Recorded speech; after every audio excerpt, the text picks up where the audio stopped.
আসলে গতকাল বাংলাদেশ মহিলা এবং সাউথ আফ্রিকা মহিলাদের ওডিআই বিশ্বকাপের যে ম্যাচটা গেল, ঠিক আছে, অনেক কষ্ট লাগলো। ঠিক আছে, বাংলাদেশ পুরুষ হোক মহিলা হোক ফুটবল হোক ক্রিকেট হোক সব জায়গাতেই হারে, তারা চাপ নিতে পারে না। এতগুলা ফিল্ডিং মিস করছে, মানে বলার বাইর। আমরা যারা এই ক্রিকেট খেলাটা দেখি না, আসলে অনেক প্রতিবারই কষ্ট পাইতে থাকি।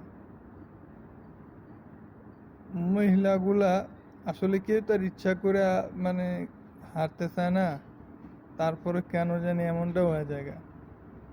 মানুষের সমালোচনা থাকেই, এটাও একটা খেলার অংশ, ক্যাচ ছাড়াও খেলার একটা অংশ, কিন্তু এত মানে গতানুগতিক এইভাবে এতগুলা ক্যাচ, এত সহজ সহজ ক্যাচগুলা ছাইড়া দেওয়া সত্যি কষ্টদায়ক হয়।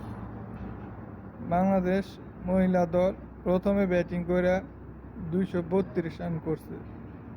তুলনামূলক আহামরি বড় স্কোর না হইলেও বাংলাদেশের জন্য এটা সবচেয়ে ভালো একটা ব্যাটিং ছিল। তারপর সেই অনুযায়ী প্রথমে বোলিংটাও ভালো করছে। প্রথমে একটা উইকেট গেল দ্বিতীয় ওভারে। এখানে যে ক্যাপ্টেন নিগার সুলতানা জ্যোতি, ওনারও ক্যাপ্টেন্সি ভালোই, খারাপ না, তবে ম্যাচটা আসলে জিততে পারে নাই। যদি ম্যাচটা জিততো তাহলে বাংলাদেশের একটা তুলনামূলক এই টুর্নামেন্টে টিকে থাকার সম্ভাবনাটা বেশি থাকতো। আর আমরা যারা ক্রিকেট খেলা দেখি, ঠিক আছে, তাদেরও ভালো লাগতো।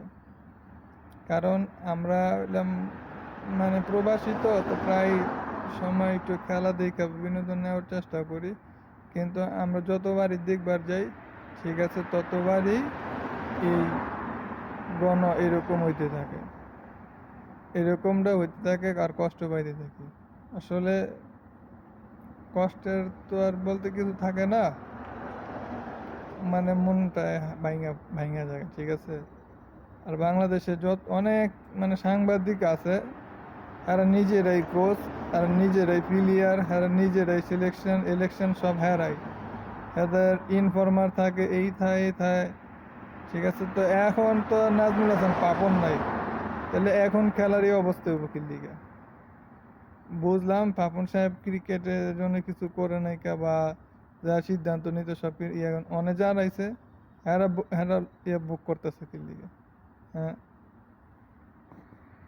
আসলে আমরাই মানে ক্রিকেট নিয়ে করতে পারি না। আর আমার মতো এই মানুষ কথা বললে কে না বললে কে, আমার ভিডিও দেখবার কয়জনে, তারপরেও আর কি মনের কষ্ট থেকে ইয়া করি।